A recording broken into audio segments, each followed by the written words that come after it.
आखिर परशुराम जी ने कर्ण और दुर्योधन को अर्जुन से युद्ध करने से क्यों रोका था? क्या परशुराम जी को अपने सर्वश्रेष्ठ शिष्य कर्ण पर विश्वास नहीं था या फिर अर्जुन कर्ण से भी ज्यादा महान थे? आप देख रहे हैं मिस्टीरियस हिंदू। तो चलिए अब करते हैं ज्ञान की बात। वीडियो में आगे बढ़ने से पहले हमारे चैनल को सब्सक्राइब अवश्य करें और बेल आइकन जरूर दबाएं।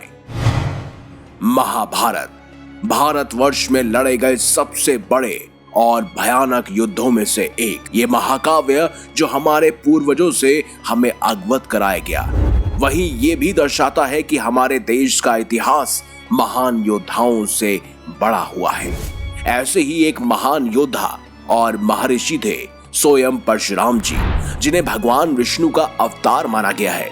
लेकिन महाभारत का युद्ध शुरू होने से पूर्व वो एक समय कौरवों की सभा में पहुंचे। ये खास प्रसंग उद्योग पर्व के अध्याय 96 से लिया गया है। जगदम्नि नंदन परशुराम जी जब कौरव सभा में पहुंचे और बोले, हे राजन, तुम निशंक होकर मेरी ये उदाहरणपूर्ण बात सुन लो। सुनकर यदि इससे कल्याणकारी और उत्तम तुम समझ पाओगे तो अवश्य ही स्वीकार करना। पूर्व काल में दंबोदवा नामक एक प्रसिद्ध राजा था, जिसको संपूर्ण भूमंडल पर राज्य करना आता था। वे राजा बहुत ही यशस्वी और बहुत ही ज्यादा शक्तिशाली था। अपितु हर रोज उठकर वो सभी ब्राह्मणों और क्षत्रियों से पूछा करता था, क्या इस जगत में कोई भी ऐसा शक्तिशाली शूद्र, वैश्य, क्षत्रिय या ब्राह्मण है जो युद्ध में उससे बढ़कर है अथवा महान है? इसी तरह पूछते पूछते वो राजा स्वयं पर अभिमान करने लगा और किसी को कुछ ना समझने लगा। उस समय सर्वदा उद्धार अथवा विद्वान ब्राह्मणों ने उसे ऐसा करने से मना किया, लेकिन वो ना माना। उसका अहंकार बढ़ता ही गया और वह अपने धन और वैभव के मत में मतवाला हो गया। और राजा को बारंबार ये खास प्रश्न दोहराते हुए देखकर वेदों के ज्ञाता ब्राह्मण क्रोध में दमदमा उठे और राजा से बोल पड़े, हे राजन, तुम अपने ऊपर अभिमान करते हो, लेकिन दो ऐसे पुरुष हैं जिन्होंने युद्ध में अनेक योद्धाओं पर विजय पाई है। तुम भी उनके सामने कुछ नहीं हो और ना ही कभी टिक सकोगे। ऐसा सुनकर राजा ने उनके नाम, जन्म और स्थान पूछे। इस पर ब्राह्मण कहने लगे, राजन, हमने सुना है कि नर नारायण नाम वाले वो तपस्वी हैं और इस समय मनुष्य लोक में आए हुए हैं। तुम उन्हीं दोनों के साथ युद्ध करो। सुना है ये दोनों ही गंधमादन पर्वत पर घोर तपस्या कर रहे हैं। राजा से ये बात सहन न हुई और वह विशाल सेना लेकर नर और नारायण के पास पहुंचे।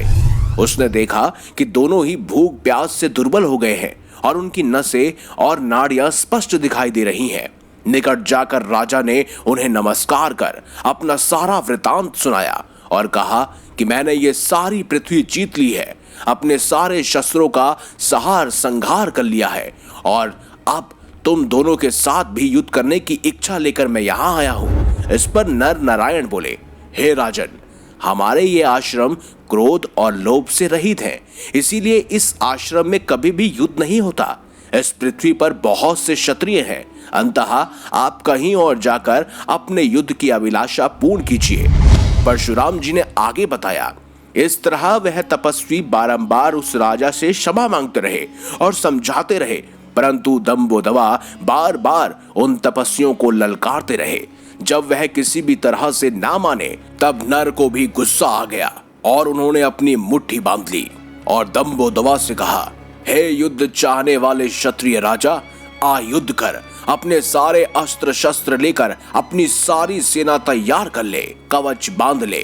तेरे पास और भी जितने साधन हो उन सब से संपन्न हो जा। तू बड़े घमंड से आकर ब्राह्मण आदि सभी वर्णों को ललकारता फिरता है, इसीलिए मैं आज तेरा ये वहम मिटा देता हूँ। ऐसा सुनकर दंबोदवा अपनी विशाल सेना लेकर नर को मारने की इच्छा से आगे बढ़े और उन पर टूट पड़े और अपने भयंकर बाणों से उन पर प्रहार करने लगे। परंतु मुनि नर ने अपने सीकों से और उनके प्रहार से उनको बींध डाला और तभी किसी से भी ना पराजित होने वाली महर्षि नर ने उस विशाल सेना पर एशिकास्त्र का प्रयोग किया, जिसका निवारण असंभव था। इस तरह मुनि नर ने अपने सीकों के बाणों द्वारा ही दंबोदवा के सैनिकों की आंख, कान और सारा शरीर बींध डाला जब राजा ने सीकों से भरा हुआ श्वेत आकाश देखा तो वह मुनि के चरणों में गिर पड़ा और कल्याण की कामना करने लगा। तब मुनि नर ने उन्हें ब्राह्मण हितैषी और धर्मात्मा बनने की आज्ञा दी और अपना पूर्व आचरण छोड़ने के लिए कहा। परशुराम जी ने आगे कहा, इस तरह पूर्व काल में ये कार्य उन्होंने किया था। पूर्व काल में नर और नारायण और कोई नहीं बल्कि इस काल में मौजूद अर्जुन और श्री कृष्ण है।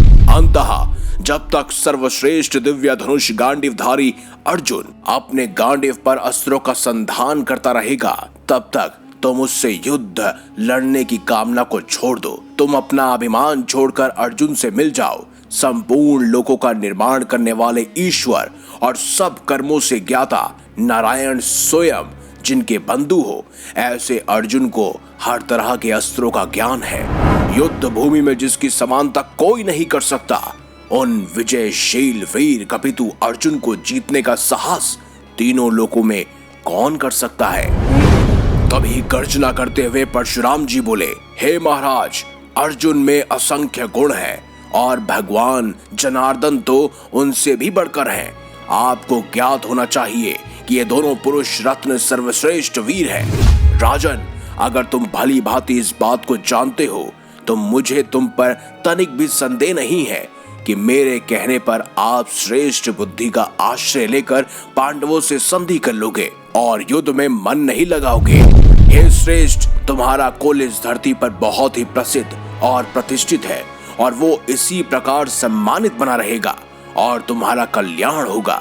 इसके लिए अपने वास्तविक स्वार्थ का ही चिंतन करो और युद्ध का विचार छोड़ दो। और इस तरह से जगदम्नि नंदन परशुराम जी ने एक शुभ चिंतन की तरह कौरवों को समझाने का खूब प्रयास किया, परंतु सब जानते हैं कि इस प्रयास का फल उन्हें नहीं मिला।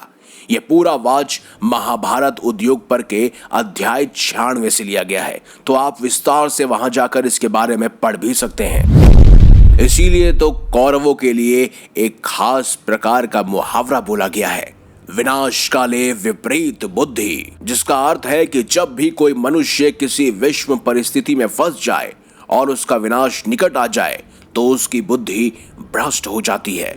ऐसा ही कुछ कौरवों के साथ हुआ। उन्होंने अपने पूरे कुल का विनाश अपने हाथों से लिखा और इसमें मुख्य तौर से दुर्योधन ही भागीदार था। उसके बाद भीष्म पितामह, गुरु द्रोणाचार्य, यहाँ तक कि कर्ण जो अपनी मित्रता के लिए अपनी भेंट चढ़ा गया, और सबसे ज्यादा अंधे राजा धृतराष्ट्र जो बार बार अंधे होने के बावजूद भी अपने पुत्र की काली करतूतों पे पर्दा डालते रहे। इसका अर्थ आखिर में ही निकल के आया जब महाभारत काल में पूरे के पूरे कौरव वंश का विनाश हो गया। आपके इस बारे में क्या विचार है, कमेंट बॉक्स में हमें जरूर बताएं। अपनी आने वाली वीडियोस हम किस विषय पर बनाएं ये भी हमें अवश्य बताइएगा। तो मिलेंगे अगली बार एक नई खास वीडियो के साथ। तब तक के लिए देखते रहिए संपूर्ण ज्ञान का केंद्र बिंदु मिस्टीरियस हिंदू।